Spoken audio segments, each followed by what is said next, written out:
वागर्थाविव सम्पृक्तौ वागर्थ प्रतिपत्तये जगतः पितरौ वन्दे पार्वती परमेश्वरौ। आज परम सौभाग्य का विषय है ऋषि परंपरा गुरुकुल के द्वारा आयोजित आज इस ऋषि परंपरा के प्लेटफॉर्म पे द्वितीय सत्र में पहले एक वेबिनार हम लोग किए थे और आज दूसरा वेबिनार हम लोग प्रारंभ करने जा रहे हैं, जिसमें हमारे आज के इस मुख्य वक्ता के रूप में बड़े ही उद्भट विद्वान, हम सबके बड़े ही प्रिय डॉक्टर कृष्ण कुमार भार्गव जी, जो आप सहायक आचार्य हैं ज्योतिष और वास्तु विभाग में वेद वेदांग संकाय राष्ट्रीय संस्कृत विश्वविद्यालय तिरुपति आंध्र प्रदेश में।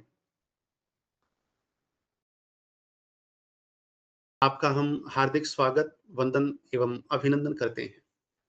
इस आमुख पटल पर विराजमान हमारे प्रिय छात्रगण, शोधार्थीगण एवं विभिन्न रूप से पधारे हुए हमारी माननीय माताएं, भाई एवं बहनें, आज के इस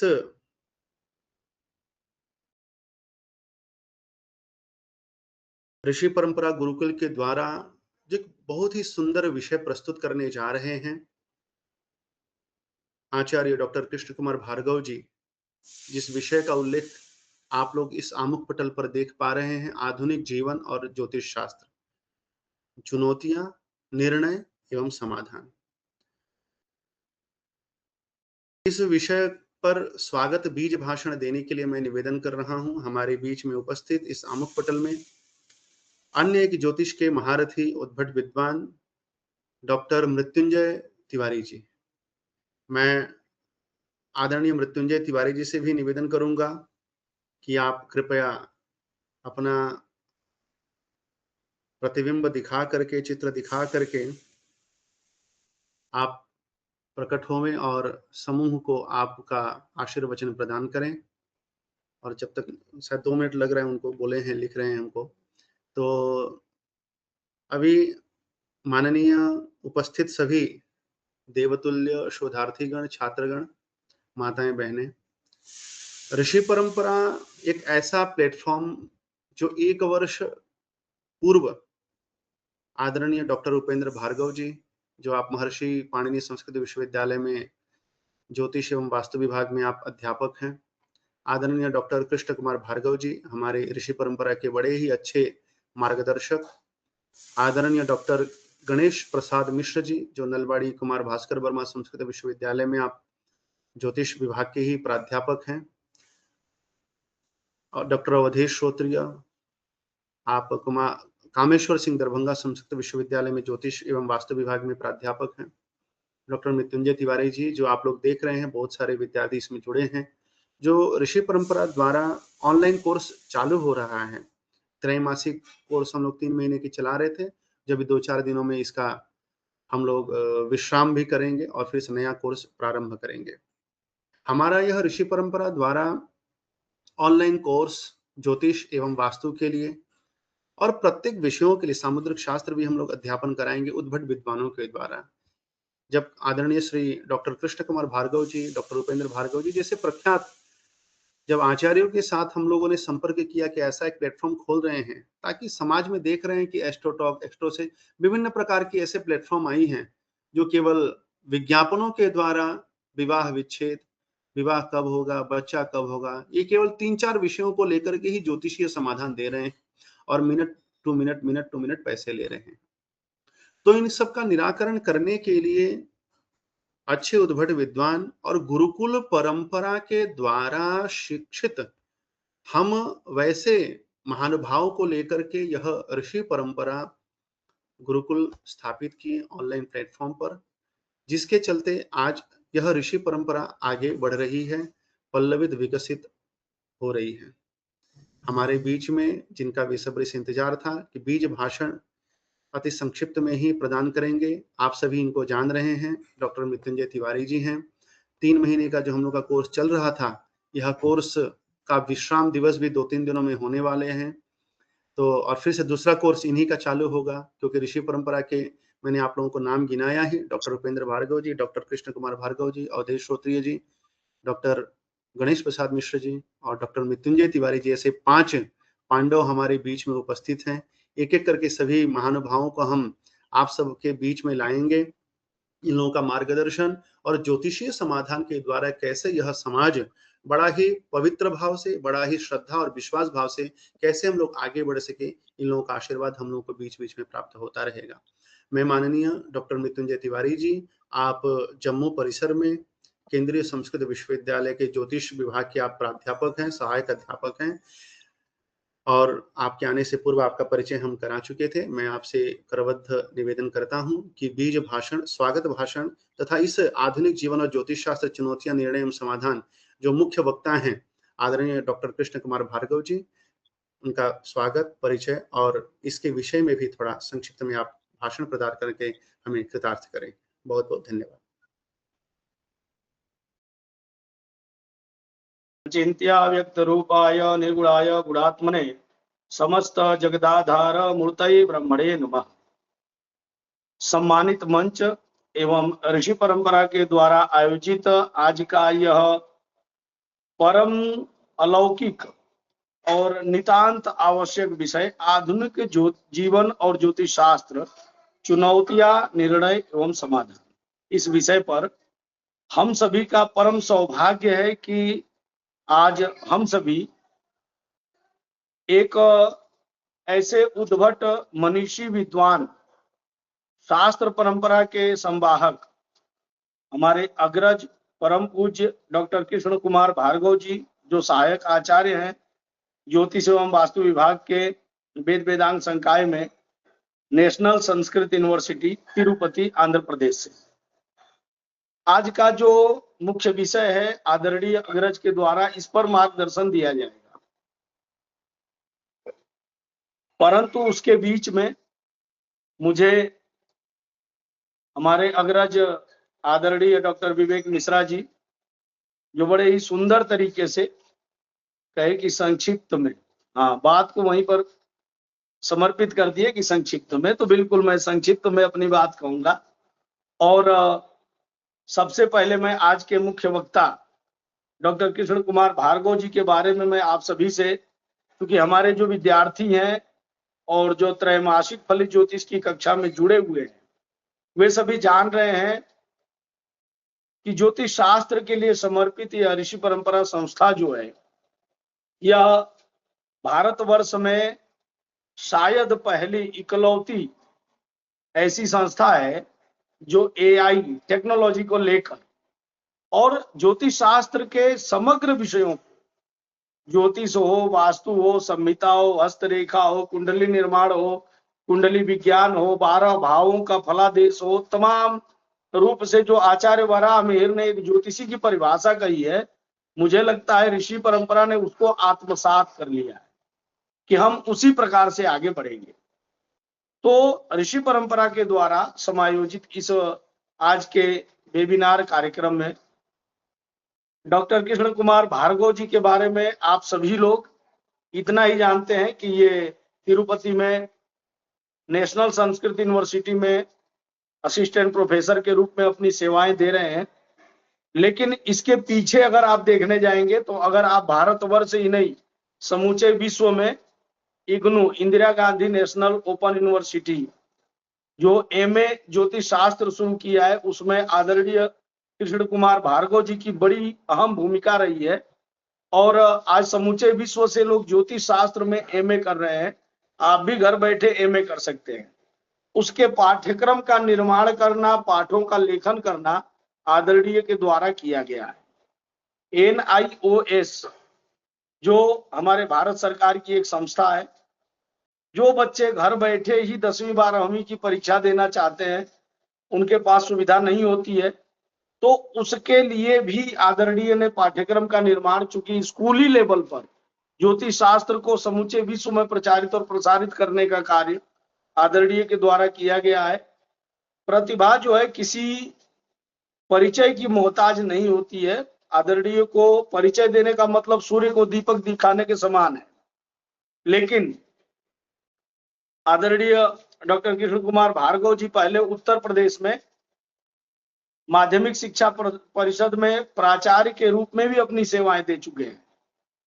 बिहार में वहां पर इन्होंने असिस्टेंट प्रोफेसर की नौकरी ज्वाइन नहीं किया, छोड़ा है, और तब ये नेशनल संस्कृत यूनिवर्सिटी में। कहने का मतलब है, मैं सिर्फ इतना बताना चाहता हूं कि यदि आपके अंदर प्रतिभा है तो आज भी एक नौकरी नहीं, 4-4, 5-5 नौकरी आपका इंतजार कर रही है, वो अभी सरकारी क्षेत्र में।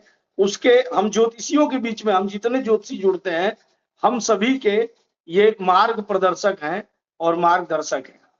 तो निश्चित रूप से इनके प्रति आदर और सद्भाव की भावना के साथ मैं प्रणाम करता हूं।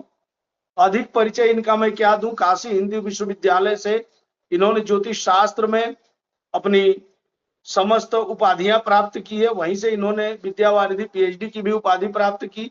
वहीं से इन्होंने आचार्य शास्त्री इत्यादि भी किया है।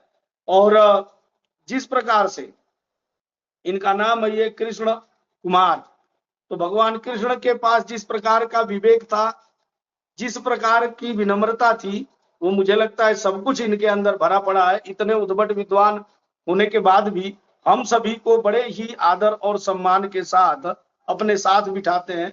और ऋषि परंपरा के साथ इनका एक अद्भुत प्रेम है, और वही प्रेम आज इनको यहाँ पर मंच पर खींच लाया आप सभी को सुनाने के लिए। मैं कल भी आप लोगों को कक्षा में बता रहा था कि तिरुपति तक हम लोग सुनने के लिए विद्यार्थी अवस्था में गए हुए हैं, और उस तिरुपति से आदरणीय डॉक्टर साहब आप सभी को ज्ञान देने के लिए जुड़ रहे हैं। आज का जो विषय है, देखिए, आधुनिक जीवन और ज्योतिष शास्त्र। तो ये मान के चलिए कि आधुनिक जीवन जो है ना, हम सभी लोग, मैं अपनी भी बात कर रहा हूं, ऐसा नहीं कि समाज के लिए हम केवल बात करें, मैं अपनी भी बात कर रहा हूं कि हम लोग तकनीकी रूप से बहुत मजबूत हो चुके हैं, लेकिन मानसिक रूप से, पारिवारिक रूप से, स्वास्थ्य की दृष्टि से अत्यंत कमजोर हो चुके हैं। 7 साल के बच्चे को 3.5 का चश्मा लगता है, 3.50 का चश्मा यदि लगता है, तो इसके पीछे यही तकनीक है कि वो दिन भर मोबाइल देखता है, दिन भर गेम खेलता है। स्वास्थ्य के पीछे यदि कोई बाधा है तो यही तकनीक है कि हम अपने शरीर को ध्यान ना दे करके बाकी दुनिया की चीजों के लिए काम कर रहे हैं। तो आधुनिक जीवन में ज्योतिष शास्त्र की क्या क्या चुनौतियां हैं और क्या क्या निर्णय है, क्या क्या समाधान है।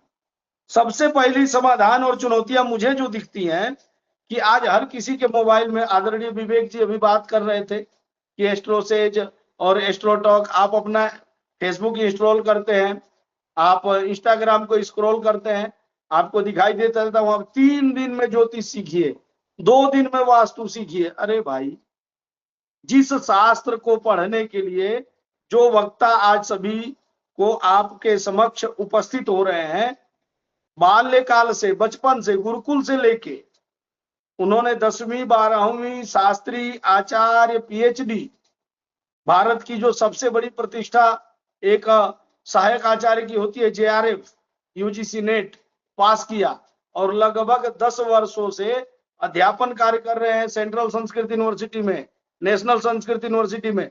उसके बाद भी वो नहीं कहेंगे कि मैं सर्वज्ञ हूं, वो कहेंगे कि मेरी गति और मति के अनुसार मैं आप सभी का मार्गदर्शन करूंगा। लेकिन ये फेसबुक पर जितने ज्ञानी घूम रहे हैं, ये 3 दिन में बिल्कुल दावा कर देंगे आपको कि मैं ज्योतिषी बना दूंगा, 2 दिन में वास्तु सिखा दूंगा। वाह, बस यही भ्रांति और यही चुनौतियां है। हर किसी के मोबाइल में एप्लीकेशन इंस्टॉल है।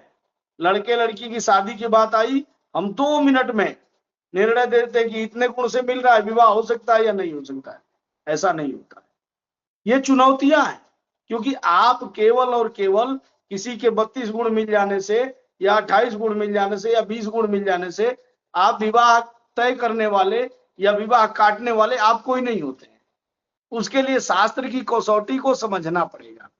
तो आधुनिक जीवन में एआई आने के बाद आप देखिए, हर किसी के मोबाइल में चैट जीपीटी है।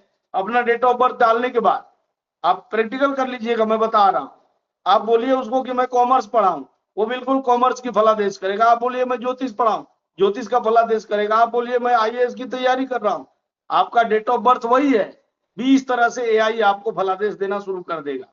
आप जो मानेंगे वही वो मानता है। क्यों? उसकी स्वयं की प्रज्ञा और स्वयं की बुद्धि नहीं है। स्वयं की बुद्धि और स्वयं की प्रज्ञा केवल और केवल ज्योतिषी के पास होता है, शास्त्र का जिसने अध्ययन किया उसके पास होता है। तो मुझे लगता है समाज में ऐसी कई प्रकार की भ्रांतियां हैं जिनको दूर करने के लिए हमें आज के इस व्याख्यान की नितांत आवश्यकता है, और जिसको ध्यान में रखते हुए समाज के और लोक के उपकार के लिए ऋषि परंपरा ने आज का यह व्याख्यान आयोजित किया है। मैं अधिक नहीं बोलूंगा, मुझे पहले ही निर्देश दिया जा चुका है। हाँ, छोटा होना भी बड़ा दुर्लभ है भाई, कि हर बड़ा आदमी आपको कहता रहता है कि बस समय से। तो मैं समय की मर्यादा का ध्यान रखता हूं, और जिस तरीके से आप सभी इंतजार कर रहे हैं, मैं भी हमारे डॉक्टर कृष्ण कुमार भार्गव जी का बड़ा इंतजार कर रहा हूं, प्रतीक्षा कर रहा हूं, क्योंकि हम सभी भी उनको सुनना चाहते हैं। हम प्रतिदिन जुड़ते हैं, लेकिन आज हम आदरणीय को सुनेंगे। इस व्याख्यान में जुड़े हुए सभी मनीषी, जो डॉक्टर उपेंद्र भार्गव जी उज्जैन से, डॉक्टर अवधेश श्रोत्री जी बिहार दरभंगा से, डॉक्टर गणेश प्रसाद मिश्र जी गुवाहाटी से, और तमाम भारतवर्ष के जुड़े हुए ज्योतिष अनुरागी जो ज्योतिष शास्त्र को प्रेम करते हैं, ज्योतिष शास्त्र के लिए अपना जीवन समर्पित करते हैं, उन सभी को मैं प्रणाम करता हूं और हार्दिक स्वागत और अभिनंदन करता हूं। बहुत बहुत धन्यवाद।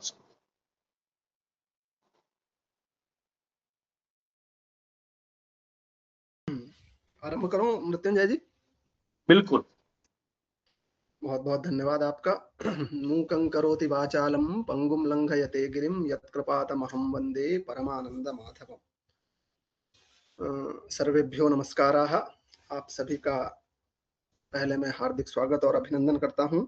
साथ ही साथ यह जो ऋषि परंपरा एक संस्थान है, उसके डायरेक्टर अग्रज सम्माननीय विवेक मिश्रा जी, उनको मैं सादर प्रणाम करता हूं। एक अत्यंत ही मृदुभाषी हैं और बहुत ही अच्छे व्यक्तित्व के धनी हैं। और निश्चित तौर पर उनके जो सहयोगी है आयुष जी, विगत 1 वर्षों से उन्होंने जैसे अभी बताया भी कि एक ऐसे संस्थान की प्रकल्पना की जहां शास्त्र सम्मत हम विषयों का निरूपण कर सकें, उसमें भी संस्कृत के विषयों का निरूपण कर सके, उसके लिए एक बहुत अच्छा प्लेटफॉर्म संचालित कर रहे हैं। और शास्त्र से संबंधित जो शास्त्रीय विषय हैं उनका निरूपण भी करवा रहे हैं। उसमें जैसे अभी मृत्युंजय जी ने काफी कुछ परिचय दिया, वैसा कोई स्थिति नहीं है। एक विद्यार्थी हूं मैं भी ज्योतिष शास्त्र का ही, और हमारे अत्यंत प्रिय हैं मृत्युंजय तिवारी जी, बहुत उद्भट विद्वान हैं, फलित ज्योतिष के, ज्योतिष शास्त्र के अच्छे विद्वान हैं। उनको भी सादर नमस्कार करता हूं। और जो इस संस्थान में मार्गदर्शक की भूमिका का निर्वहन कर रहे हैं, चाहे उपेंद्र भार्गव जी के विषय में बताया, गणेश प्रसाद मिश्र जी के बारे में या अवधेश जी के बारे में, ये सब अपने अपने स्थान विशेष पर बहुत ही बढ़िया परंपरागत रूप से विषय का शास्त्रीय निरूपण करते हैं, और समाज में कहीं ना कहीं जो एक वास्तविक स्वरूप में ज्योतिष शास्त्र का जो प्रतिष्ठापन होना चाहिए, उसमें अपनी भूमिका का निर्वहन कर रहे हैं। आज सबसे पहले मैं पुनः विवेक जी को और आयुष जी को धन्यवाद देना चाहता हूं कि एक ऐसे विषय पर कुछ अपने मंतव्य, सामान्य तौर पर आप भी इन विषयों को जानते होंगे, लेकिन उस पर कुछ चर्चा करने के लिए मुझे आहूत किया। इसके लिए पुनः बहुत बहुत धन्यवाद ज्ञापित करना चाहता हूं। समय की अपनी मर्यादा है, हम सीधे अपने विषय पर थोड़ा चर्चा करना चाहेंगे। 1-2 विषय है, मैं जैसे बताता हूं।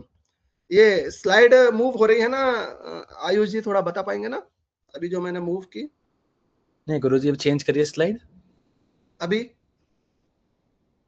हाँ जी, हाँ जी जी। क्या है ज्योतिष शास्त्र? हाँ, ठीक है, बस धन्यवाद। तो जब हम बहुत कुछ बीज वक्तव्य में, और उससे पहले विवेक जी ने और मृत्युंजय जी ने बहुत सारा एक मार्ग प्रशस्त कर दिया मेरा भी, कि हमें किस दिशा में चर्चा करनी है, उन्हीं बिंदुओं पर मैं भी चर्चा करने जा रहा हूं। ये बात सही है कि आधुनिक जीवन को हम देखेंगे तो बहुत ज्यादा ऊहापोह की जिंदगी हो गई है और कहीं ना कहीं प्रतिस्पर्धा का एक युग है और मानव अत्यधिक पाने की इच्छा में और न जाने बहुत कुछ लाभ की इच्छा में बहुत सारे तनावों में भी ग्रस्त रहता है और इसके कई सारे कारण हैं, उन सब पर भी हम चर्चा करेंगे। तो उन विषय में हमारा ज्योतिष शास्त्र किस प्रकार से एक प्रकार से सामंजस्य प्रदान करता है, हमारे जीवन की चुनौतियां क्या है, हम किस प्रकार एक निर्णय तक पहुंच पाए। आज के समय में निर्णय लेना भी एक बड़ा कठिन कार्य हो गया है और साथ ही साथ हम उन सब के माध्यम से एक समाधान कैसे प्राप्त कर सकें, इस विषय को भी समझने का प्रयास करेंगे, जिसके अंतर्गत हम आधुनिक जीवन की चुनौतियां और उसमें ज्योतिष शास्त्र की क्या प्रासंगिकता है, जीवन के महत्वपूर्ण निर्णयों में ज्योतिष शास्त्र किस प्रकार हमारी मदद कर सकता है, हेल्प कर सकता है, उसके विषय में भी थोड़ी चर्चा करेंगे। और एक वास्तविक रूप से जो संतुलित जीवन होना चाहिए, सफल जीवन होना चाहिए, उसमें ज्योतिष शास्त्र हमारा किस प्रकार से समाधान करता है। वैसे एक बात मैं बता दूं आपको कि जितने भी हमारे शास्त्र हैं वो सभी शास्त्र मानव कल्याण के लिए निर्मित हैं। उनका परम प्रयोजन यदि कुछ है तो वो मानव का कल्याण है, चाहे वो ज्योतिष हो, व्याकरण हो, साहित्य हो, धर्मशास्त्र हो, मीमांसा हो, वेद हो, जितने भी शास्त्र हैं उन सबका परम प्रयोजन मानव कल्याण ही है। तो इन सब में कहीं ना कहीं महत्वपूर्ण भूमिका ज्योतिष शास्त्र भी निभाता है, उसी के विषय में हम थोड़ी सी चर्चा करते हैं। आप लोग, जैसा मैंने अभी समझा कि कुछ आप में से कुछ विद्यार्थियों ने शायद ज्योतिष शास्त्र का पूर्व में अध्ययन किया भी होगा, कई मनीषी जन भी होंगे, समाज के जन भी होंगे, कुछ लोग शायद नए भी होंगे। तो उन दोनों के बीच में एक सेतु बनाते हुए हम ज्योतिष शास्त्र के सामान्य परिचय, महत्व इत्यादि विषयों के साथ आगे बढ़ेंगे। आज के समय में हम यदि देखें तो ज्योतिष शास्त्र को लोग केवल एक जो जन सामान्य में जो एक व्याख्या इसकी है कि वो भविष्य बताने का, और आधुनिक कई लोग इस पर अंधविश्वास के रूप में भी इसे देखते हैं। वस्तुतः यदि हम देखें तो ज्योतिष शास्त्र एक वास्तविक ज्ञान प्रणाली है। यदि हम प्राचीन यदि आप लोग चिंतन करेंगे तो ज्ञान की मुख्य धाराओं के यदि कोई दो स्रोत थे तो एक ज्योतिर्विज्ञान और एक चिकित्सा आयुर्वेद विज्ञान, यही दो विज्ञान की मुख्य शाखाएं आरंभ से हमें देखने को मिलती है। ज्योतिर्विज्ञान के ही फिर बहुत सारे स्वरूप के कारण आज विज्ञान की बहुत सारी शाखाएं हमें देखने को मिलती है। मतलब मुख्य रूप से यदि हम साइंस को देखें या विज्ञान को देखें तो ज्योतिर्विज्ञान और आयुर्वेद, इसके माध्यम से ही आज जितने उप विषय हमें देखने को मिलते हैं तो उनके मूल में कहीं ना कहीं ये दो विज्ञान हमें देखने को मिलते हैं। तो जो एक केवल भविष्य बताने तक या अंधविश्वास के रूप में लोग देखते हैं तो ऐसा नहीं है।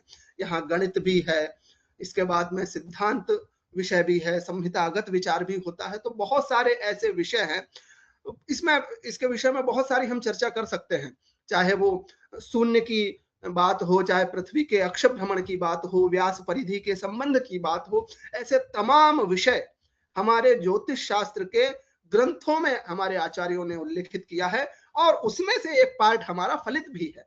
तो इसको हमें एक ज्ञान प्रणाली के रूप में समझना है और जिसमें जो हमारे भारतीय दर्शन की ज्ञान मीमांसा है, हमारा दर्शन सर्वे भवन्तु सुखिनः सर्वे सन्तु निरामया की भावना को से प्रेरित है। तो उस ज्ञान मीमांसा के आधार पर ज्योतिष शास्त्र को समझना अत्यंत ही आवश्यक है। मित्रों, जब हम ज्योतिष शास्त्र के परिचय की बात करते हैं तो संस्कृत में यदि इसकी परिभाषा देखें तो कहा जाता है कि आकाशस्थ ग्रह नक्षत्र आदि पिंडा नाम बोधकम शास्त्र। मतलब सूर्य आदि जो ग्रह हैं उनकी गति, उनके भौतिक प्रभाव का वैज्ञानिक विश्लेषण करना ही ज्योतिष शास्त्र है। हम ये सभी जानते हैं कि हमारे जीवन में प्रत्येक वस्तु का कहीं ना कहीं प्रभाव होता है। इस सबको हम जब चाहे बहुत सारे तमाम श्लोक देख लीजिए, संगति का हमें असर होता है, पर्यावरण का हमारे जीवन में असर होता है, हम कैसे वातावरण में रह रहे हैं उसका असर होता है। तो ऐसे ही लोग ज्योतिष कहते हैं ना कि भाई ग्रह उतनी दूर है, वो किस प्रकार से प्रयास कर सकते हैं। तो हम सभी जानते हैं कि ज्वार भाटा इत्यादि में चंद्रमा की स्थिति, पूर्णिमा अमावस्या के दौरान उनके दौरान की स्थिति से हम सभी अवगत हैं।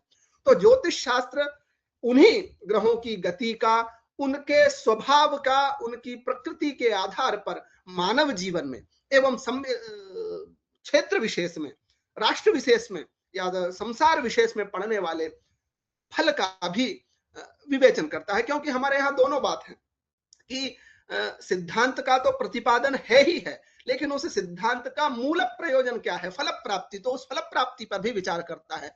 वृक्ष लगाना एक बहुत अच्छी बात है, लेकिन उस वृक्ष के माध्यम से, जैसे आम्र फल का हमने वृक्ष लगाया, आम का वृक्ष लगाया, तो एक काल के बाद वो हमें फल देगा, ये भी हमारी प्राप्ति का मुख्य उद्देश्य होता है।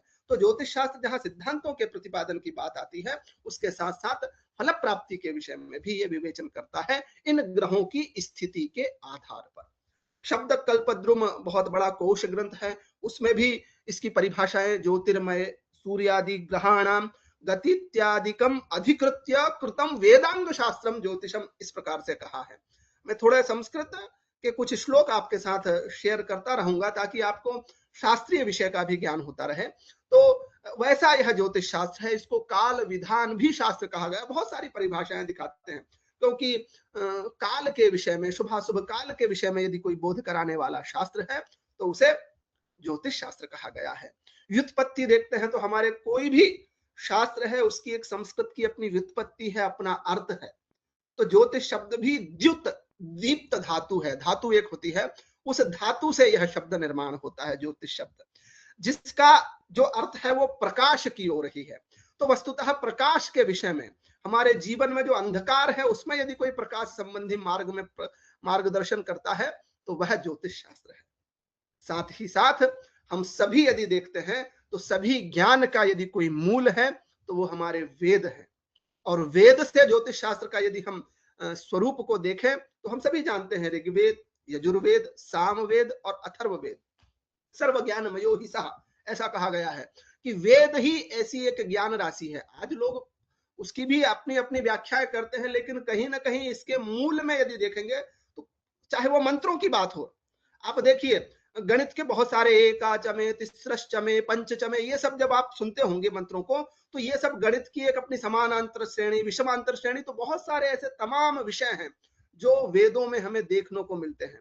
और इन वेदों के वास्तविक अर्थ को जानने के लिए एक वेदांग की कल्पना की गई। वेदांग 6 शास्त्र बताए गए हैं। जैसे हमारा शरीर है, उस शरीर में कई, शरीर का एक समष्टिगत चिंतन अपना है, लेकिन उन सबको समझने के लिए हाथ, पैर, मुख, इनकी अपनी अपनी एक भूमिका है। इनके माध्यम से ही हम शरीर के वास्तविक स्वरूप को समझ पाते हैं।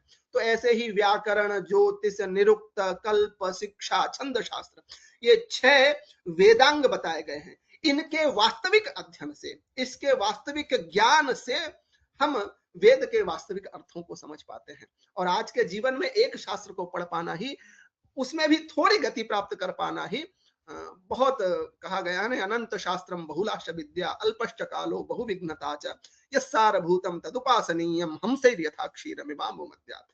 तो एक शास्त्र में भी गति पा पाना अपने आप में विशिष्ट है। तो ऐसा जो वेदांग शास्त्र है, उन वेदांग में ज्योतिष शास्त्र को नेत्र रूपी संज्ञा दी गई है। अच्छा, मैं जब भी इस विषय पर चर्चा करता हूं तो हमारे शरीर में सभी अंगों की अपनी एक महत्वपूर्ण भूमिका है, लेकिन नेत्र की भी अपनी एक भूमिका है। यदि हमारे शरीर में नेत्र नहीं होगा तो यह जो जीवन है, यह जो प्रकृति है, यह जो हमें संसार मिला है, उसका दर्शन हम नहीं कर पा सकते हैं। आज के समय में जो टूरिज्म सेक्टर सबसे आगे बढ़ रहा है, उसके लिए यदि कोई मुख्य इंद्रिय काम करती है हमारे शरीर में तो वो नेत्र है। ऐसे ही वेदों के लिए जो मुख्य शास्त्र हम कहेंगे वह ज्योतिष शास्त्र है। क्यों? क्योंकि नेत्र के रूप में हमें विभिन्न शुभाशुभ काल का बोध कराता है। इस प्रकार से ज्योतिष शास्त्र है। यह जो ज्योतिष शास्त्र है, इसके 3 स्कंध बताए गए हैं। सिद्धांत संहिता होरा रूपम स्कंध त्रयात्मकम वेदस्य निर्मलम चक्षुर ज्योतिष शास्त्रम उत्तमम। एक सिद्धांत भाग है, दूसरा संहिता भाग होता है। इस सभी को आप शायद समझते होंगे, कुछ लोग नहीं समझते हैं, तो उसके बारे में थोड़ा सा विश्लेषण करना चाहूंगा। तीसरा होरा है। तो सिद्धांत क्या है? सिद्धांत वस्तुतः एक मेन विषय है। इसकी जो 3 शाखाएं यदि हम करते हैं, जिसको गणित भाग भी कहते हैं, इसमें ग्रहों की गणना, उनकी स्थिति, उनका सटीक निर्धारण। जैसे आप सोचिए आज की पंचांग, तो आज पंचांग में कौन सा नक्षत्र है, क्या तिथि है, कौन सा ग्रह किस राशि में है, इस सब का आनयन। और चाहे वो जन्म कुंडली हो, हम ज्योतिष शास्त्र में फलादेश इत्यादि का विचार किसके आधार पर करते हैं? जन्म कुंडली के आधार पर। तो जन्म कुंडली में वर्तमान समय में ग्रह की स्थिति क्या है, उस ग्रह की स्थिति इत्यादि का आनयन किसी भाग विशेष के माध्यम से होता है, तो वह सिद्धांत भाग कहलाता है। उसके बाद जो दो अन्य शाखाएं बसती है, एक संहिता और एक होरा। तो संहिता मतलब एक देश विशेष के फल के विवेचन जिस भाग विशेष में किया जाता है उसे हम संहिता कहते हैं। मतलब सिद्धांत के माध्यम से हमने ग्रहों की स्थिति जानी कि यह ग्रह अमुक अमुक राशि में स्थित है, और उसके माध्यम से एक देश काल विशेष पर उसका क्या प्रभाव होगा उसका विवेचन यदि किसी शाखा विशेष में किया जाता है तो वो संहिता है, जिसमें बृहत संहिता इत्यादि ग्रंथ बहुत सारे प्रसिद्ध है। ऐसे ही सिद्धांत के सिद्धांत शिरोमणि, सूर्य सिद्धांत, सिद्धांत तत्ववेक, ग्रह लाघव इत्यादि ज्योतिष के प्रसिद्ध ग्रंथ हमारे यहाँ पर विवरण उनके मिलते हैं।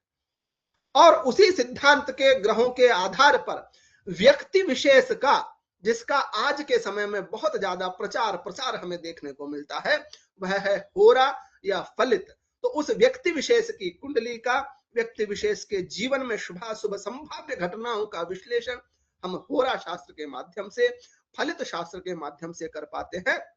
और इसके भी बहुत सारे तमाम ग्रंथ मिलते हैं, चाहे बृहद जातक हो, बृहद पाराशर, होरा शास्त्र हो, फल दीपिका हो, बहुत सारे ऐसे तमाम संस्कृत के प्राच्य ग्रंथ हैं, ऋषि महर्षियों की अपनी दिव्य दृष्टि से रचित वह ग्रंथ हैं, जिनके माध्यम से कहीं ना कहीं हम अपने जीवन में एक उजियाला प्राप्त करने में सफल हो पाते हैं।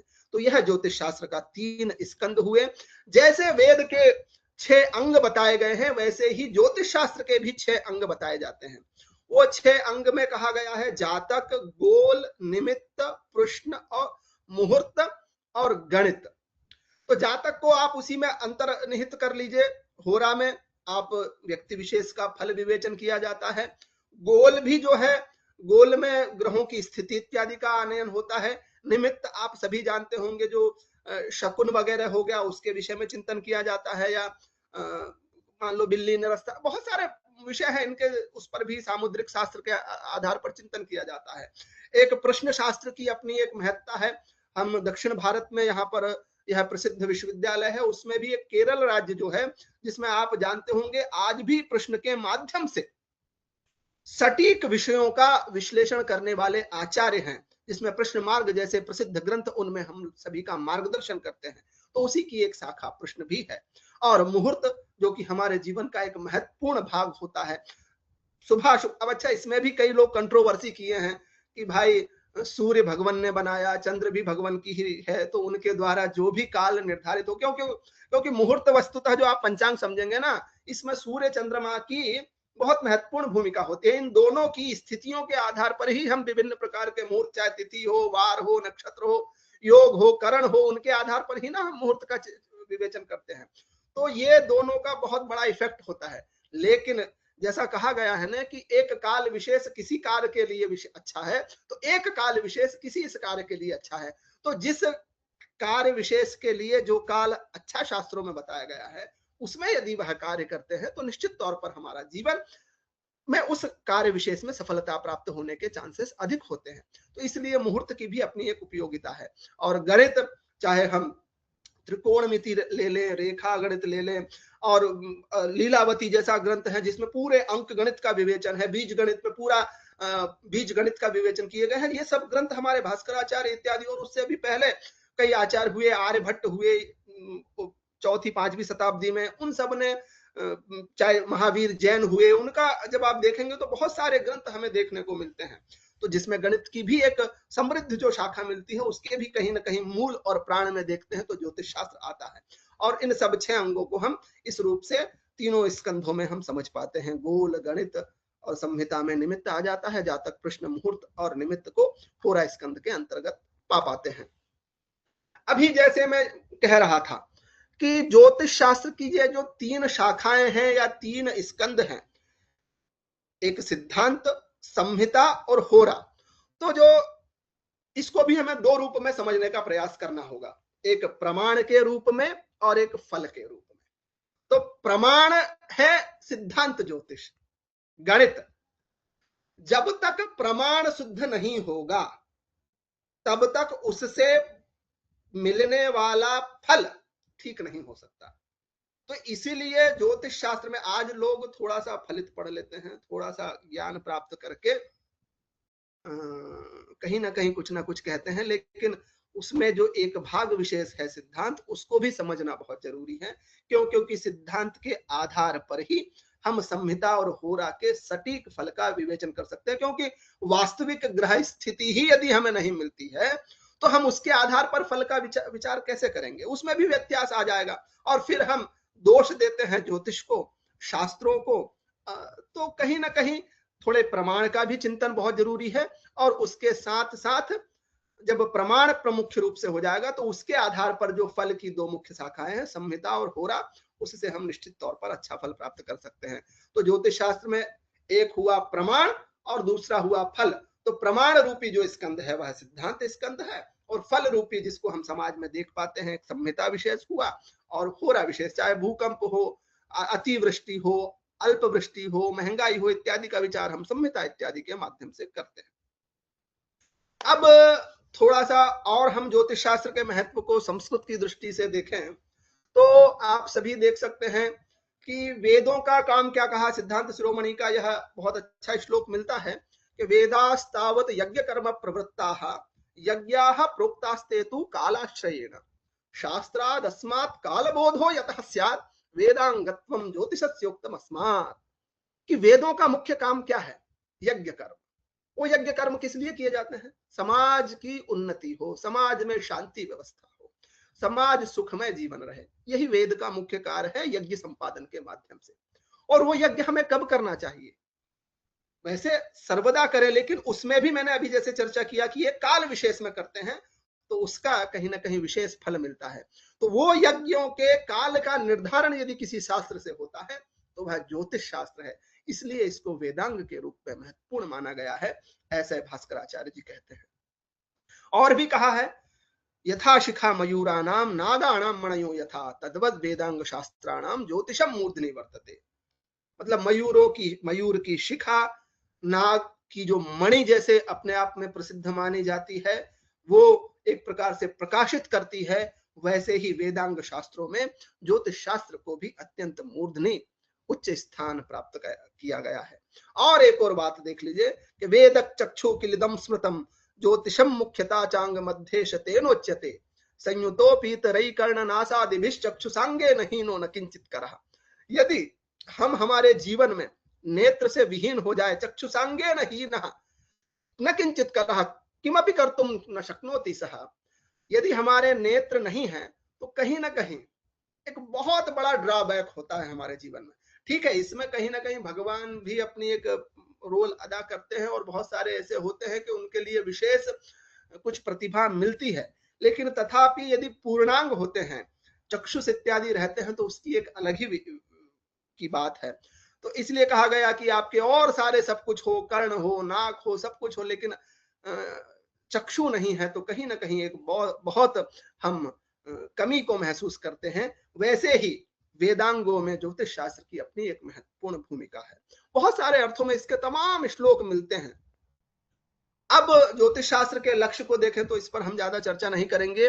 ज्योतिष शास्त्र का लक्ष्य यदि हम देखते हैं तो वो शास्त्र विहित लोक कल्याण के माध्यम से जो तप, दान, व्रत, उपवास जितने भी अनुष्ठान है उसके लिए, उसके संपादन के लिए शुभाशुभ काल का बोधन कराने वाला कोई शास्त्र है तो वो ज्योतिष शास्त्र है, उसका मुख्य लक्ष्य है। और दूसरा आप देखेंगे दिक्, देश और काल। सिद्धांत में यह तीन विषय बहुत मुख्य रूप से विचार किया जाता है। दिक् का ज्ञान, वास्तुशास्त्र में जब हम बात करते हैं तो दिशा का बहुत अपना महत्वपूर्ण होता है, महत्वपूर्ण स्थान है। क्योंकि आप सभी जानते हैं कि सूर्य की विभिन्न प्रकार की किरणें, चाहे प्रातः काल की किरणों को देख लीजिए वो कितनी लाभदायक होती है और सायंकाल की किरणों से क्या असर होता है। चाहे आज छोटे बच्चे का जन्म होता है तो आप भी देखेंगे उसको भी धूप में रहने की शिकायत बताई जाती है, क्योंकि पीलिया इत्यादि होने की संभावना रहती है। और वो क्यों बताया जाता है कि सूर्य की प्रातः काल की किरणें जो बहुत सारे दूषित पदार्थों को नष्ट करने की बात करती है। साथ ही साथ आप हमारे यहाँ पर देखेंगे तो अग्निकोण में किचन की व्यवस्था होती है, ईशान्य कोण में मंदिर की व्यवस्था की गई है। यह दोनों हमारे जीवन के महत्वपूर्ण तत्व हैं और यह दोनों पूर्व दिशा के आसन्न वाले कोण बताए गए हैं। तो ऐसे दिक् का वैज्ञानिक दृष्टिकोण से बहुत ज्यादा महत्वपूर्ण विषय हो जाता है। उसी प्रकार से हम कहाँ रह रहे हैं भाई, कितने अक्षांश पर हैं, कितने देशांतर पर हैं इस पृथ्वी पर, उसके ज्ञान का भी बोध कराता है ज्योतिष शास्त्र।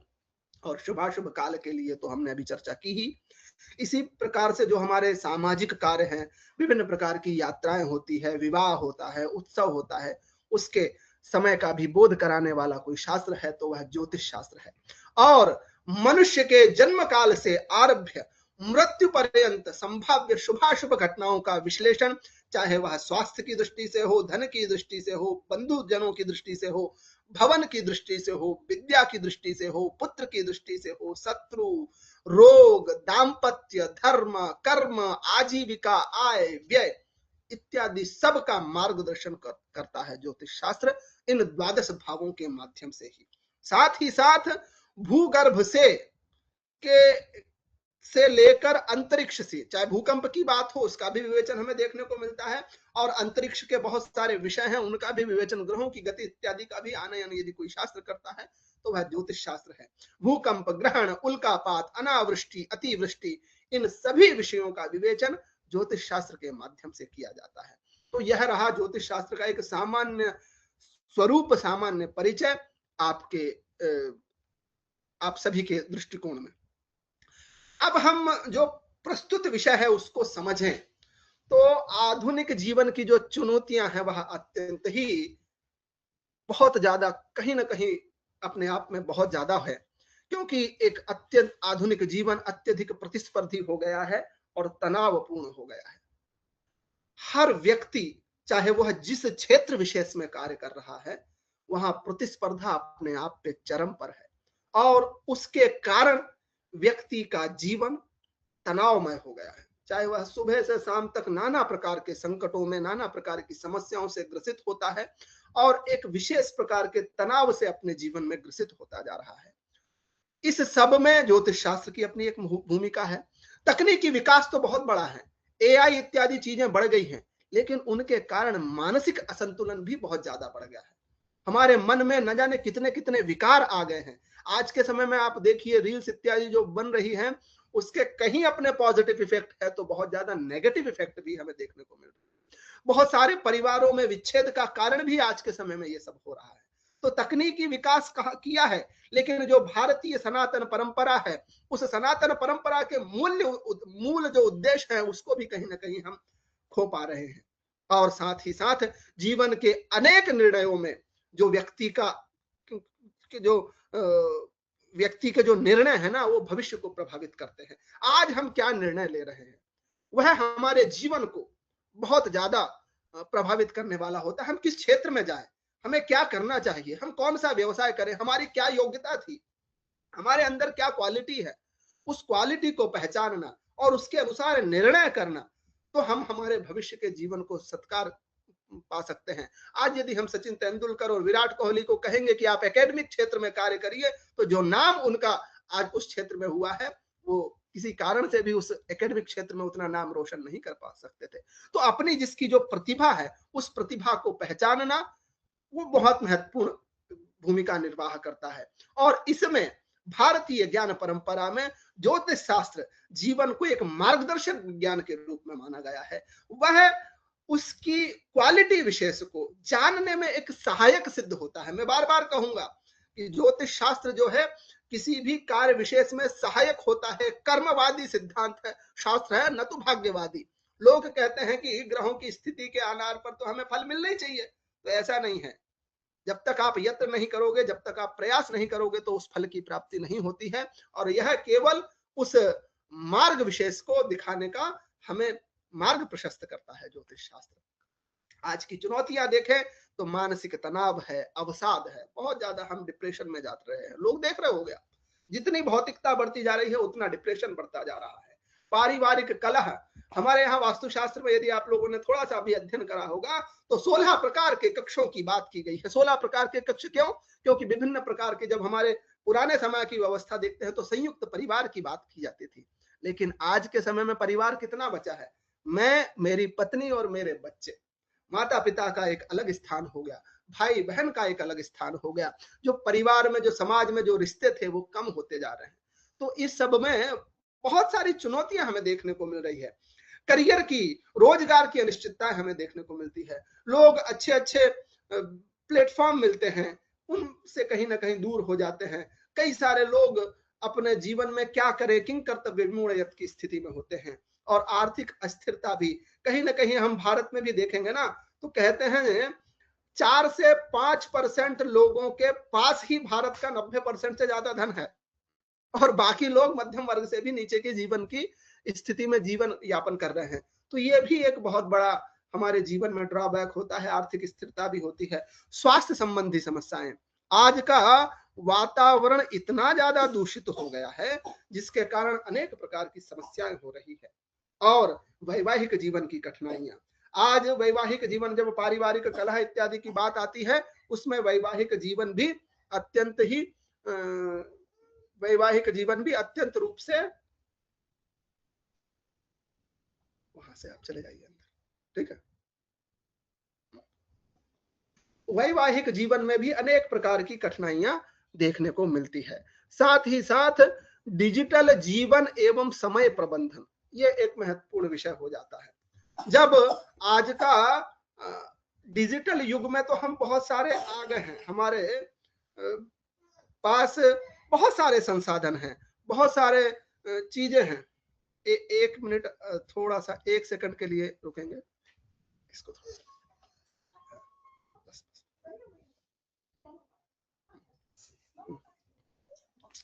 तो डिजिटल जीवन भी आपको के कारण हमें बहुत सारी चीजें देखने को मिल रही हैं, हम बहुत सारा वो कर पा रहे हैं, और समय प्रबंधन उसके लिए बहुत ज्यादा आवश्यक हो गया है कि आपके पास बहुत सारे अकाउंट्स हैं आज के समय में। इंस्टाग्राम में अकाउंट होगा, फेसबुक में अकाउंट होगा, व्हाट्सएप में अकाउंट होगा, दुनिया भर के तमाम होंगे, और उन सब में आप समय देते हैं तो बाकी चीजों में समय कहीं ना कहीं वो हो जा पाता है। तो ये ऐसी कई सारी चुनौतियां हमारे जीवन में देखने को मिलती है, और इन सबको यदि हमें देखना है तो हमें क्या करना होगा, इन चुनौतियों से हम कैसे निपटें। तो संतुलित जीवन के लिए कुछ आवश्यक सिद्धांत बताए गए हैं। कर्म की प्रधानता, कर्म जरूर आवश्यक है। कहा गया ना कि बिना कर्म के कर्मण्येवाधिकारस्ते मा फलेषु कदाचन। गीता में भगवान श्री कृष्ण स्वयं यह उपदेश देते हैं कि कर्म की ही प्रधानता करें, फल की चिंता मत करें। और कहीं ना कहीं व्यक्ति उस कर्म से भी विमुख हो रहा है। समय का सम्मान करना चाहिए। समय सबसे बड़े जीवन की कुंजी है, और एक सकारात्मक सोच का भी अपने जीवन में महत्वपूर्ण स्थान है। पॉजिटिविटी आपको बहुत जरूरी है। एक इंसान हाड़ मांस का इंसान है, वही एक इंसान आतंकवादी बनता है, अपने ऊपर शरीर में बम लगाता है और कई लोगों की जान लेता है। और वही एक इंसान बॉर्डर पर खड़ा रहता है और देश की सुरक्षा करता है। दोनों, उसके पास भी 2 ही आंखें हैं, एक शरीर है, समान उसका स्ट्रक्चर है, लेकिन असर केवल उस सकारात्मक सोच का है। हम कहते हैं गिलास आधा भरा है आधा खाली है, ये हमारा दृष्टिकोण है। यदि आधा पानी है तो आधा पानी तो है, ये हमारी सोच होनी चाहिए, ना कि हम ये कह रहे हैं यार इसमें तो आधा खाली है। तो उस सोच को आज के समय में डेवलप करने की आवश्यकता है। आध्यात्मिक जीवन बहुत ज्यादा आवश्यक है, जब तक क्योंकि ये एक पॉजिटिव एनर्जी देती है। जब तक आप आध्यात्मिक जीवन नहीं जिएंगे तो हम उस सन्मार्ग पर नहीं जा सकते हैं। योग एवं ध्यान की आवश्यकता है, सत्संग की आवश्यकता है, संयमित जीवन शैली की आवश्यकता है। ये मैंने एक जो चीजें बताई, ये एक जनरलाइज सिद्धांत है। अच्छा, इन सब सिद्धांतों में, इन चुनौतियों में ज्योतिष शास्त्र किस प्रकार से मदद करता है, किस प्रकार से हेल्प करता है, यदि उसकी बात करें तो ज्योतिष शास्त्र आत्मज्ञान कराने वाला भी है।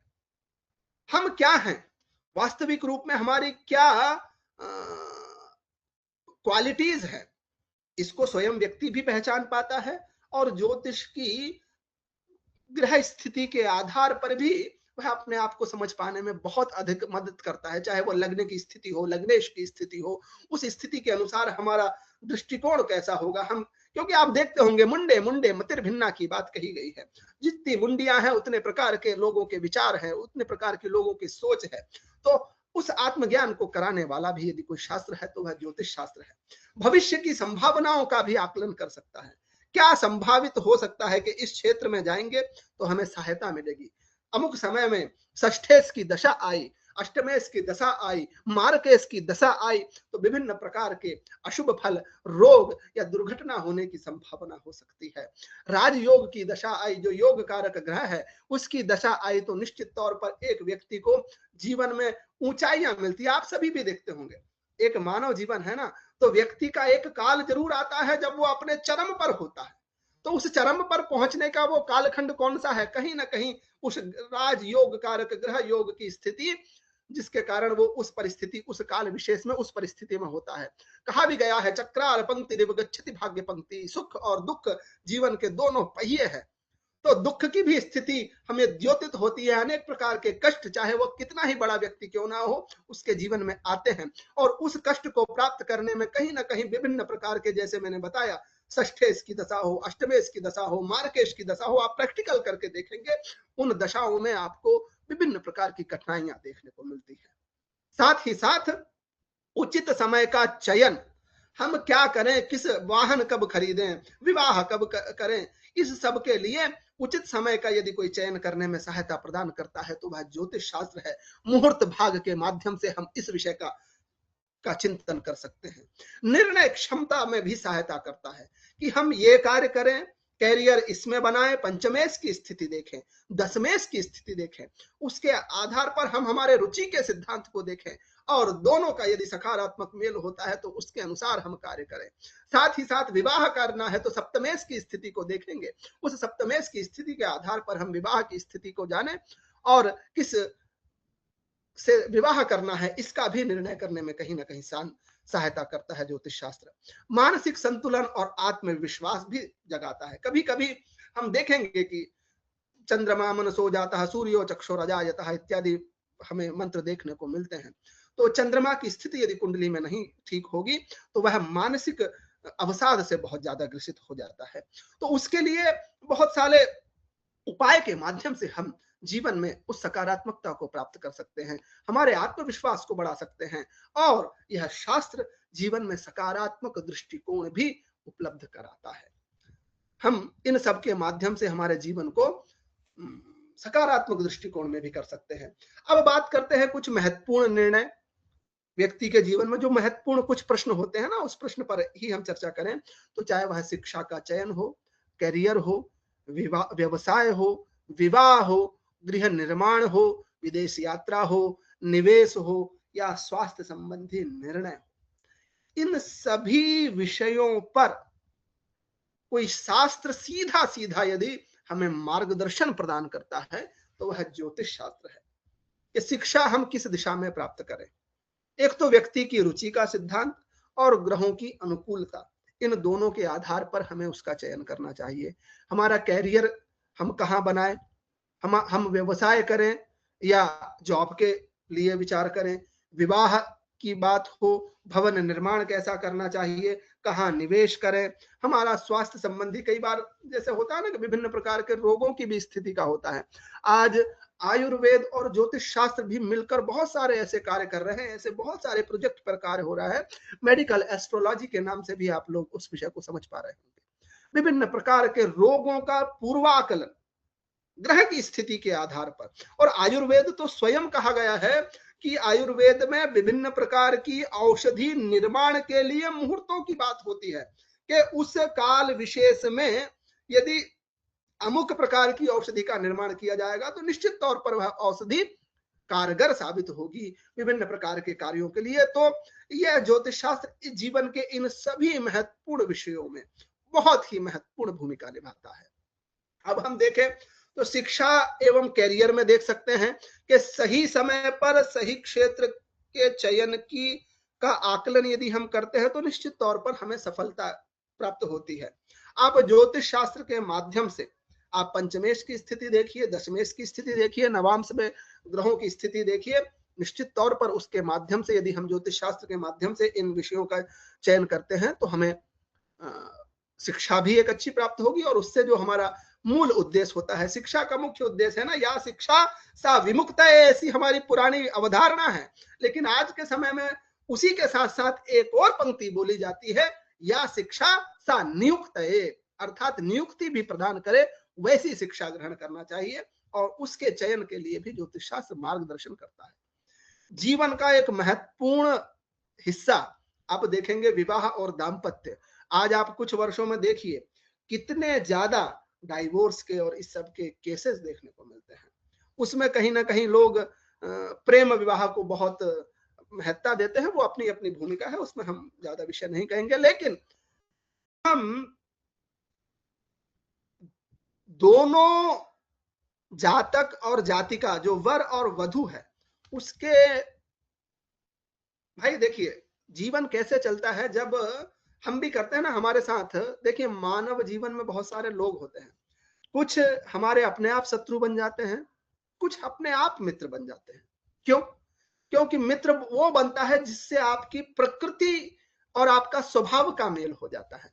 और शत्रु ठीक है, उसको न जाने क्या अपने से अपने आप समस्या हो जाती है, उसके दृष्टिकोण में जो हमारे शत्रु रहेंगे वो आपस में मित्र हो जाते हैं। तो वैसी उनकी भूमिका होगी तो वो अपने हैं। तो आपकी प्रकृति जो है उसके आधार पर आपका जीवन साथी हो तो आपका जीवन बहुत अच्छा चलेगा।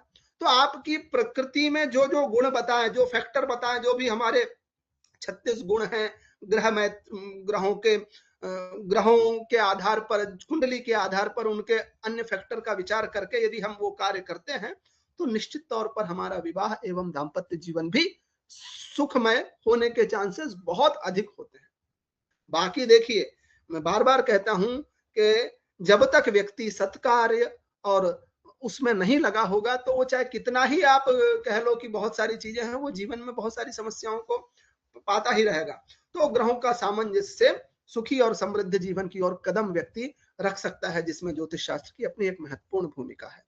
धन और निवेश आज हम देखते हैं द्वितीयेश और एकादशेश दोनों की स्थिति के आधार पर हमारे जीवन में हम कहाँ कितना निवेश किस स्थान विशेष पर करना चाहिए जो हमारे लिए ठीक रहेगा, इसका भी चयन महत्वपूर्ण हो जाता है। क्यों? क्योंकि एक मजे का श्लोक है, जनसामान्य में कह देता हूं, कई बार लोगों को कहा है, टका कर्म टका धर्म टकैव परमं पदम यस्य पार्श्वे नास्ति टका सो असौ टकटकायते। ऐसा श्लोक मिलता है कि आज के जीवन में टका की महत्वपूर्ण भूमिका है। टका मतलब धन। यदि व्यक्ति के पास धन नहीं है तो धन के अभाव में व्यक्ति चाहे कितना ही बड़ा हो, कितना ही ज्ञानी हो, कितना ही इंटेलिजेंट हो, उसकी इज्जत शायद कहीं ना कहीं हम कहे वित्त की अपनी एक महत्ता बताई गई है। तो उस धन को कमाना भी एक महत्वपूर्ण भूमिका है और उसमें ज्योतिष शास्त्र एक सही मार्गदर्शन प्राप्त कर सकता है। अभी स्वास्थ्य और मानसिक शांति के लिए भी मैंने बताया कि हमारे जो कुंडली के आधार पर हम यह पूर्वाकलन करने में कहीं ना कहीं बहुत हद तक वो हो सकते हैं कि शरीर में हृदय संबंधी रोग होने की संभावना है, किस काल विशेष में हो सकता है, आपको उदर संबंधी प्राप्त होगी या अस्थि संबंधी। आप देखिए कौन सा ग्रह निर्बल है, हर ग्रह की अपनी एक प्रकृति बताई गई है, उस प्रकृति के अनुसार यदि वो निर्बल होगा तो उससे संबंधित रोग होने की स्थिति है। षष्ठेश की दशा आएगी, यदि वो निर्बल है तो उससे संबंधित रोग होने की संभावना होगी। तो इसके आधार पर हम इसका विचार कर सकते हैं कि हमें नेत्र रोग होने की संभावना है या ये विभिन्न प्रकार के रोग होने की संभावना है। उसका चिंतन भी हम ज्योतिष शास्त्र के माध्यम से कर सकते हैं और इन सब के माध्यम से ग्रह दोष का निवारण करना और अन्य उपचार से कहीं ना कहीं उन विषयों में हम कुछ शांति भी प्राप्त कर सकते हैं, न्यूनता भी प्राप्त कर सकते हैं। अब इन निर्णयों में यदि हम ज्योतिष शास्त्र की भूमिका देखें तो जन्म कुंडली का विश्लेषण, जन्म कुंडली के आधार पर ही ना हम विभिन्न प्रकार के निर्णय का विचार कर पाते हैं। उसमें भी फिर दशा और अंतरदशा, किस ग्रह की दशा चल रही है और उसमें किसकी अंतरदशा है, इसका भी विवेचन लघु पाराशर ग्रंथों में बताई गई है कि किस प्रकार से इसका चिंतन करना चाहिए। उनके भी अपने अपने संबंध बताए गए हैं और उसके आधार पर आप देख पाते हैं गोचर, कौन सा ग्रह किस राशि विशेष में गोचर कर रहा है, इसके आधार पर हम सामूहिक फल का भी विवेचन कर पाते हैं। मुहूर्त का चयन, एक शुभाशुभ मुहूर्त के चयन के का भी हम ज्योतिष शास्त्र के माध्यम से चयन कर पाते हैं, जिसमें मुहूर्त चिंतामणि इत्यादि ग्रंथों का अपना एक विशिष्ट स्थान है। ग्रह बल एवं योगों का अध्ययन, हमारे कुंडली में ग्रह, कौन सा ग्रह बली है, कौन सा ग्रह निर्बल है, कितने प्रकार के राजयोग बन रहे हैं, कितने प्रकार के दुर्योग बन रहे हैं, उनके आधार पर एक हम चिंतन कर सकते हैं। एक बात मृत्युंजय तिवारी जी ने बहुत अच्छी बात कही थी, आज लोग 2 मिनट में फलादेश करते हैं। अरे भाई 2 मिनट में तो ग्रहों की स्थिति समझ पाना मुश्किल होता है। कितना ही बड़ी ज्योतिषी हो, उसको ग्रह का उच्च नीच मूल त्रिकोण दृष्टि ये सब का कैलकुलेशन करने के लिए कम से कम 10 मिनट चाहिए। और उसके बाद में वो किस ग्रह का स्वामी है, उसकी कारक क्या स्थिति है, वो कितने डिग्री पर है, उदय है अस्त है, ये सब विषय यदि हम नहीं देखेंगे तो आप फल कैसे कर देते हैं। आजकल लोग बहुत सारे, जैसे किसी पे आक्षेप नहीं कर रहा हूं, वो सब समाज में अपना किस प्रकार से सकारात्मक योगदान दे ही रहे हैं, लेकिन आप 2 मिनट में किसी के विषय का चयन नहीं करिए। और एक बात और बताना चाहूंगा मित्रों, 3 लोगों के पास लोग बड़ी आशा भरी निगाह से जाते हैं, एक वकील के पास, एक डॉक्टर के पास, और तीसरा है ज्योतिषी के पास।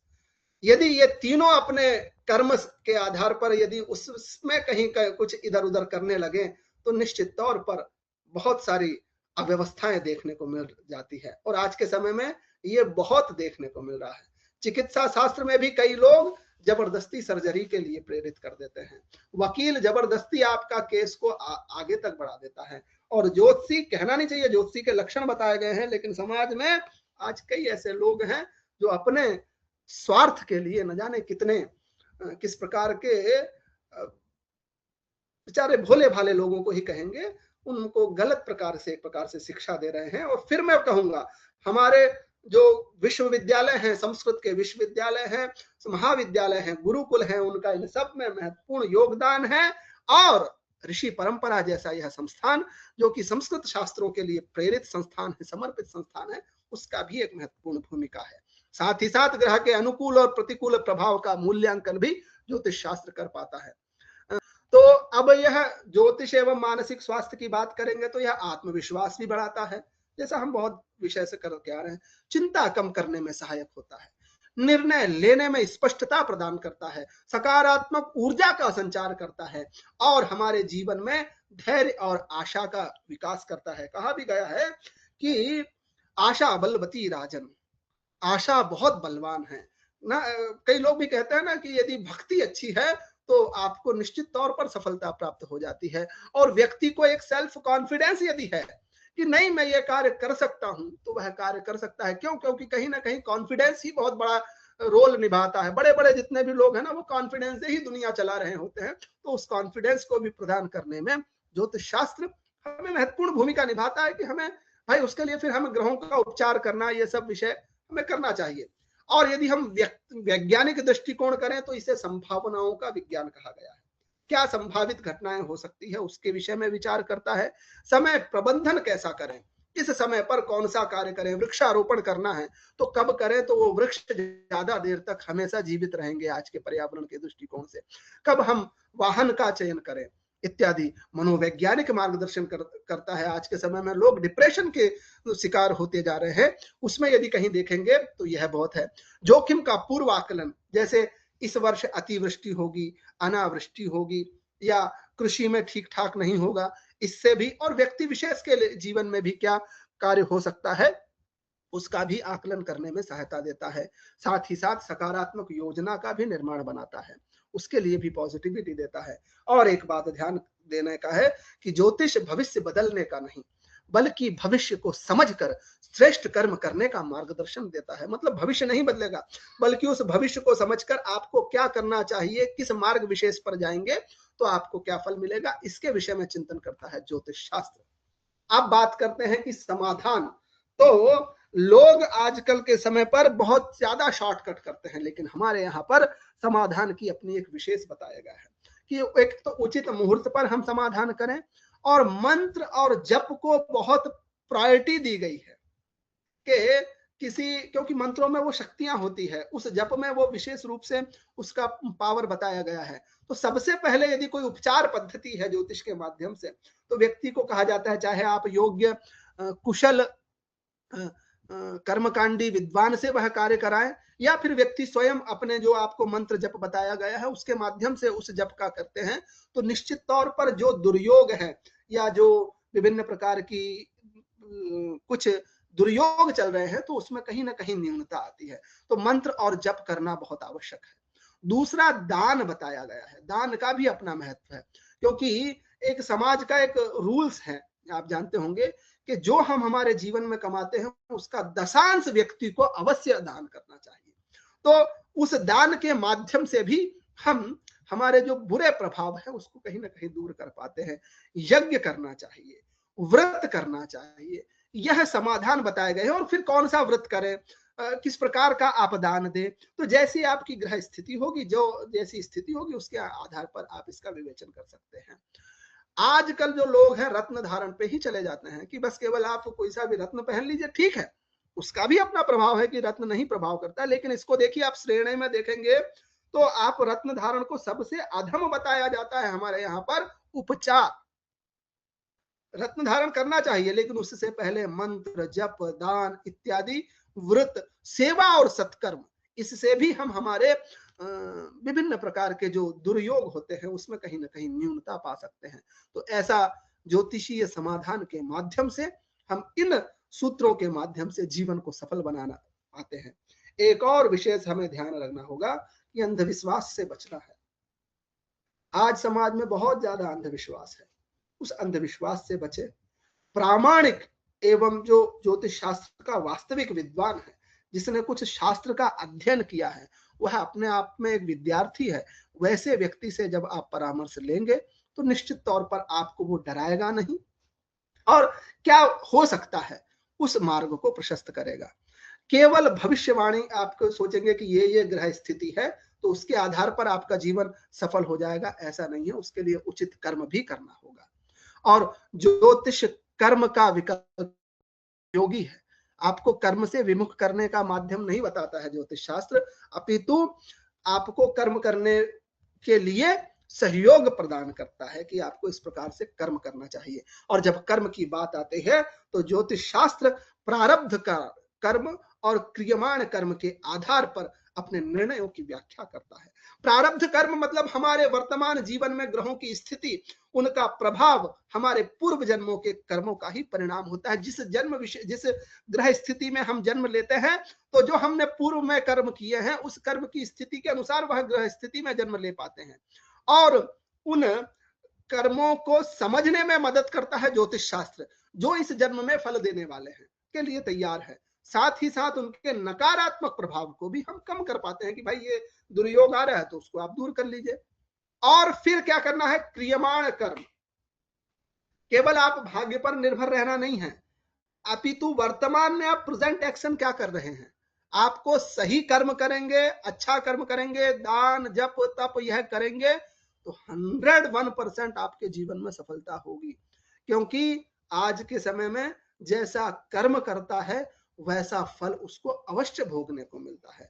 तो जो क्रियमाण कर्म है उसके द्वारा हम अपने भविष्य को बेहतर बनाने का मार्ग भी प्रशस्त करता है ज्योतिष शास्त्र। अभी देखिए, यह ज्योतिष शास्त्र के बहुत सारे वैशिष्ट है, इसके विषय में कभी और चर्चा करेंगे कि वैज्ञानिक काल गणना है, जो आप संकल्प इत्यादि देखते हैं ना, तो उसमें कि ये अमुक अमुक जो संवत्सर है, ये युग है, मनु है, द्वितीय परार्धे श्वेत वाराह कल्पे वैवस्वत मन्वन्तरे अष्टाविंशतितमे कलियुगे कलि प्रथम चरणे जम्बूद्वीपे, यह जो सब पढ़ते हैं ना, वो एक अपनी काल गणना है। आरंभ से, सृष्टि से लेकर देखिए अब तक का कितना समय व्यतीत हुआ उसके बारे में बताने का आकलन करता है। और आप देख लीजिए, चाहे अभी अधिक मास हुआ, ये अधिक मास वगैरह क्या हो जाता है, ये जो विभिन्न प्रकार के नवविध काल, उनके सामंजस्य के लिए इस प्रकार के मासों की कल्पना की गई है, और कहीं कोई विकार नहीं है। चाहे आधुनिक काल गणना जितनी भी हो, उसमें कहीं ना कहीं कुछ विकार मिलता है, लेकिन ज्योतिष की काल गणना में नहीं मिलेगा। और भारतीय संस्कृति का मूल तत्व है, केवल इस दो विषय पर करूंगा, बाकी चर्चा नहीं बोलूंगा, छोटे छोटे आप देखेंगे कि हमारी भारतीय संस्कृति क्या है, उत्सव प्रधान कही गई है। प्रतिदिन हम हमारे जीवन में उत्सव मनाते हैं कि आज एकादशी है, आज द्वादशी है, आज रक्षाबंधन है, आज होली है, आज दीपावली है, आज ये जयंती है, आज ये है। तो इसका ज्ञान कौन कराता है, किसके माध्यम से हम कर पाते हैं कि आज एकादशी है, पूर्णिमा है, अमावस्या है, वह ज्योतिष शास्त्र के माध्यम से ही कर पाते हैं। तो भारतीय संस्कृति का यदि मूल तत्व है तो वह ज्योतिष शास्त्र है, और उसमें ग्रह के साधन हो, पंचांग हो, गणित हो, ग्रहण का गणित हो, सृष्टि उत्पत्ति के सिद्धांत हो, भू भ्रमण का सिद्धांत हो, आकृष्ट सकृष्ट महीतयायत आकर्षण का सिद्धांत हो, कहा गया ना भूमे पिंड शशांक, इस प्रकार से बहुत सारे आकर्षण के सिद्धांत भी बताए गए हैं। भूव्यास परिधि, यहाँ पर थोड़ा टाइपिंग मिस्टेक है, परिधि का एक अपना संबंध होता है। आप जानते होंगे कि यदि आप गणित की दृष्टिकोण से यदि एक वृत्त है उसका मान 22 होता है तो उसका व्यास का मान 7 होता है। व्यासे भनंदाग्निहते विभक्ते खबाण सूर्य परिधि स सूक्ष्म इत्यादि श्लोकों के माध्यम से आचार्यों ने ऐसे अच्छे विषयों का प्रतिपादन किया गया है। तो ये जो विषय आपके समय रख रहा हूं, ये ज्योतिष शास्त्र के उस विराट स्वरूप को दिखाता है जहां विज्ञान अपनी जगह है और उसके माध्यम से हम फलित के माध्यम से जो जीवन को सफल बना पाते हैं उसका एक विशेष प्रतिपादन करता है ज्योतिष शास्त्र। तो निश्चित तौर पर आधुनिक जीवन की जटिलताओं में ज्योतिष एक मार्गदर्शक विज्ञान है। उचित निर्णय, समय चयन एवं आत्मचिंतन में यह सहायक है। साथ ही साथ ज्योतिष एवं कर्म का समन्वय जीवन को सफल एवं संतुलित बनाता है और वैज्ञानिक दृष्टि एवं विवेक के साथ ज्योतिष का उपयोग, मतलब आपको सकारात्मक दृष्टिकोण से इसका उपयोग करना है। जो आज के समय में तथाकथित कुछ भी आपको डरा कर कुछ कार्य कराते हैं तो वैसा नहीं है। जो वास्तविक आपकी ग्रह स्थिति है उसका उपचार, मैंने प्रारंभ में ही कहा, प्रत्येक पदार्थ का हमारे जीवन में प्रभाव पड़ता है, तो उसके पदार्थ के लिए जो हम मार्गदर्शन कर सकते हैं, जो उसका उपाय कर सकते हैं, उसका चिंतन हमें करना चाहिए। तो ऐसा ज्योतिष शास्त्र हमारे जीवन में प्रत्येक मार्ग में, प्रत्येक क्षेत्र विशेष में मार्गदर्शन प्रदान करता है। और एक बात कि उद्यमेन हि सिद्ध्यन्ति कार्याणि न मनोरथैः नहि सुप्तस्य सिंहस्य प्रविशन्ति मुखे मृगा। आपको कर्म तो करना ही होगा, कोई भी कार्य को संपादित करना है तो। क्योंकि सोते हुए शेर के मुख में सीधे मृग नहीं आ जाएगा, उसको भी अपना आक्रमण करना होगा। वैसे ही आपको जीवन में यदि सफलता प्राप्त करनी है तो उद्यम करना होगा। और उद्यम किस क्षेत्र विशेष में करें, किस दिशा विशेष में करें, किस कार्य विशेष के लिए करें, कैसा उद्यम करें, कितनी मेहनत करनी है, उसका यदि विवेचन कोई करता है तो ज्योतिष शास्त्र करता है। पुनः एक ऐसा संस्थान, ऋषि परंपरा संस्थान, जो कि समाज में, मैंने पहले भी कहा कि जितने हमारे सर्वकारीय विश्वविद्यालय हैं वह अपनी महत्वपूर्ण भूमिका निभा रहे हैं इस मार्ग में, चाहे महाविद्यालय हो, गुरुकुल हो, वैसे ही ऐसे अनेक संस्थान हैं जो समाज में सकारात्मक विचारधारा को ला रहे हैं। उसमें ऋषि परंपरा भी एक अपना महत्वपूर्ण योगदान निभा रहा है, जिसमें शास्त्रीय दृष्टिकोण के माध्यम से हम शास्त्र के वास्तविक ज्ञान को किस प्रकार समझ सके उसका मार्गदर्शन हमें प्रदान करता है यह ऋषि परंपरा जैसा संस्थान, जिसमें कई महनीय लोग अपने मार्ग निर्देशन से, अपने कार्य कुशलताओं से सभी का मार्गदर्शन कर रहे हैं। आप सभी ने मुझे आहूत किया, इसके लिए बहुत बहुत धन्यवाद। कहीं कोई जो भी इसमें अच्छा है वह हमारे गुरुजनों का है, कहीं कुछ दोष हुआ होगा तो वो मेरा व्यक्तिगत है, कहीं ना कहीं मेरी अल्पता रही होगी। इतना कहकर अपनी वाणी को विराम देता हूं। बहुत बहुत धन्यवाद। किसी की कोई जिज्ञासा हो, यदि कुछ पूछना चाहेंगे तो जैसा विवेक सर कहेंगे वैसा। बहुत बहुत धन्यवाद सर। आधुनिक जीवन और ज्योतिष शास्त्र, चुनौतियां, निर्णय एवं समाधान, इस विषय पर अभी हम लोग श्रवण कर रहे थे तिरुपति आंध्र प्रदेश में स्थित राष्ट्रीय संस्कृत विश्वविद्यालय के प्रख्यात उद्भट एवं हम सभी के अतीव प्रिय आदरणीय डॉक्टर कृष्ण कुमार भार्गव जी के मुखारविंद से बहुत ही सुंदर और सरस व्याख्यान। पूरा आज लगभग अस्वस्थ हूं पर भी, लेकिन इतना समय कैसे बीत गया मुझे पता ही नहीं चला। लग रहा है कि और सुने और सुने और सुने, और मुझे आशा ही नहीं, पूर्ण विश्वास भी है कि इस आमुख पटल पर जितने प्रतिभागी आज हमसे जुड़े थे वे सभी आपके इस दिव्य मार्गदर्शन के द्वारा, जो आपने यह अपने अनुभव, अपने शास्त्र और अधिगम के द्वारा जो आपने अर्जन की इस विद्या को, प्रत्यक्षम ज्योतिषम शास्त्रम, तो और इतना सुंदर उदाहरण दे करके चंद्रमा मनसो जातश्चक्षुः सूर्यो अजायत, चंद्रमा सूर्य इत्यादि की उत्पत्ति, कालगणना इत्यादि के विषय में जो अद्भुत आपने सरस व्याख्या किया, हम सभी के मध्य विषय को उपस्थापित किए, इसके लिए हम सहृदय आपको धन्यवाद और कृतज्ञता प्रकट करते हैं।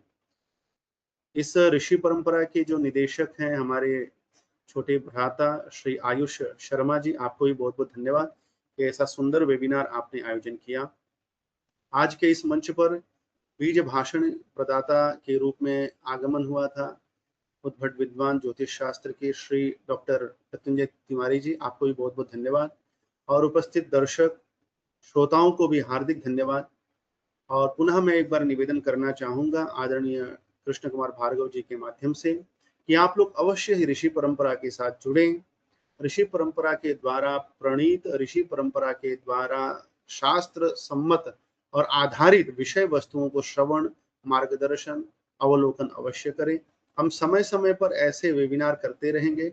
ऑनलाइन कोर्स हमारा एक आ रहा है दाम्पत्य सुख विचार करके 1 अगस्त से, उसमें भी आप लोग प्रतिभागी के रूप में प्रतिभाग करें और उसमें भी अध्यापक के रूप में आदरणीय डॉक्टर मृत्युंजय कुमार तिवारी महोदय रहेंगे।